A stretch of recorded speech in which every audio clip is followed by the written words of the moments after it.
का नंगा हाथ लगा कर देखो तो उनकी वही फिटनेस होती खाकी वर्दी था। ये एकता हम पे क्यों नहीं हो सकती? हम क्यों मस्करे लेने के लिए पैदा हुआ है कि राजनीति में जाने के लिए? ये हमें एकता नहीं होनी चाहिए कि अगर मेरे एक भाई पर कोई दिक्कत आई है तो दूसरे को दर्द होना चाहिए। जब दादरी में उधर प्रत्याश सम्राट वीर भोज जी के नाम के आगे काली पोती गई थी, तो जब मुझे वहां बुलाया तो मैं जब इसमें दूसरी और आज ऐसी जगह कि हम आपके स्वाभिमान की लड़ाई लड़ सकता हूं, इसका उदाहरण आप रोज देख रहे हो। अभी क्या हुआ था, आज पूरा 1 महीना हुआ। मैं इस पावन धरती से सहारनपुर की वीर भूमि को भी शीश नवाना चाहता हूं। ऐसे योद्धा मैंने देखे नहीं, ऐसे योद्धा 2 लाख से भी ज्यादा की भीड़ थी, कोई परमिशन नहीं, कोई अनुमति नहीं। वहां भी अंतरंग तंवर जी, विधायक अर्जुन सिंह जी और हमारे सारे और साथी भाई सब लोग थे। जब मुझे डीएम और एसएसपी ने खूब ढूंढ लिया, हम आदरणीय वाले कहा पता नहीं अब्दुल भाई तुम कैसे फंस गए यार, अरे कुछ हमसे ही क्लास ले लेते इस बारे में। मैं कभी हाथ नहीं आता, कभी हाथ नहीं आता यार। वोट डालने गए हो, हम 3 दिन पहले चले गए, पुलिस के हाथ आ गए तो फिर कहेंगे पता देंगे। 3 दिन पहले हम थे, लेकिन पुलिस ढूंढती रही।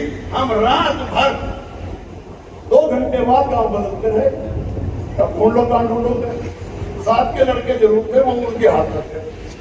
और अगले दिन खेतों में गली करके आए डीएम और एसएसपी, और रास्ते में मिले हरपाल जी आप क्या, तो उन्होंने कहा कि भाई अनुमति नहीं है। तो मैं फिर वहां, क्योंकि मैं थोड़ा फिल्मों का शौकीन हूं, मैंने एक डायलॉग बात किया, मैंने कहा एक कागज का टुकड़ा नहीं होगा तो क्या तारा पाकिस्तान नहीं जाएगा? तारा पाकिस्तान नहीं जाएगा, नाका भी उखाड़ कर जाएगा। ये रिकॉर्डिंग भी है। तो कहने का मतलब उनका हौसला डाउन करना था, वो डर गए और वो पीछे हट गया। रण बहादुरों ने जो शालीनता का परिचय दिया, 2 लाख की भीड़ और किसी एक रिक्शे वाले को, एक ठेले वाले को, एक दुकानदार को, किसी को दिक्कत नहीं। ताली बजा के वीर जवानों की शुरुआत करना चाहता हूँ। तो ये संगठन की ताकत है। मेरा विशेष संगठन था कि जब संगठित हम होते हैं तो ऐसे इतिहास बनते हैं।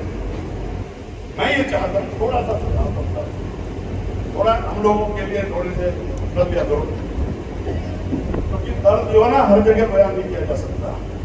देखो, हम एक क्षेत्र में है राजनीति में, और वो बहुत बड़ा ऐसा क्षेत्र है कि सारा केंद्र बिंदु सत्ता है उसकी।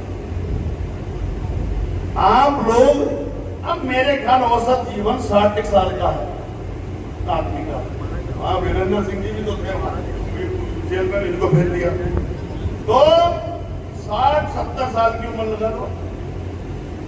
मैं ये चाहता हूं 60 साल की उम्र में सरकार भी उसे बेकार मान लेती है इंसान को। आज इस सम्मेलन में ऐसे लोगों की हर राज्य में सूची तैयार हो, हालांकि मैं उसमें नहीं आता, अभी छोटा ही, कि जो शिक्षक हो, सेवानिवृत्त, उनकी टोली बने, जो फौज से रिटायर हो गए उनकी सूची बने। इनको समाज सुधार के इस कार्य में लगाओ। तो एक तो हमारी संस्कृति, कम से कम ये वेस्टर्न कल्चर हमारे समाज से तो नहीं लागू हो, हमारा हम समाज और संस्कारों के मर्यादा में रहकर, और जब हम विकास की डगर पे जाएं तो मुझे लगता वो सार्थकता है। दुनिया की भीड़ में शामिल होने वाला गुजर शब्द नहीं होता। इसलिए इन लोगों को ये ड्यूटी लगा, और गांव-गांव बैठक होनी चाहिए, समाज सुधार यात्रा या समाज सुधार अभियान छेड़ा जाए, और फिर वहां इतिहास का ज्ञान दो गांव-गांव लोगों को। बच्चों को तैयार करो, जिन बच्चों में संस्कार नहीं उनको संस्कारवान बनाओ। ये क्लास हो। अब आप बोनस जीवन जी रहे हो तो इसे समाज के लिए समर्पित कर दो। एक भाई, मेरे ख्याल आपका नाम रणवीर लिखा है ना?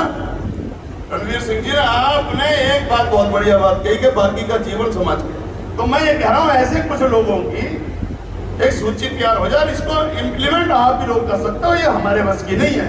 झूठ बोलना ठीक नहीं है समाज में।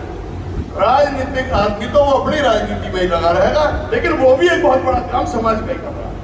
तो इसलिए चूंकि समाज आज इतिहास में इतनी बड़ी बड़ी चीजें मैं बोल दूंगा तो लंबा जाएगा, वो मेरा सब्जेक्ट है इतिहास का, लेकिन हमारी उपेक्षा और अवहेलना हो रही है। आज कुल मिला के समाज इतना उपेक्षित है कि समाज मायूसी में एक ही बात कह रहा है कि दस्ते तन्हाई से अब कौन निकाले मुझको।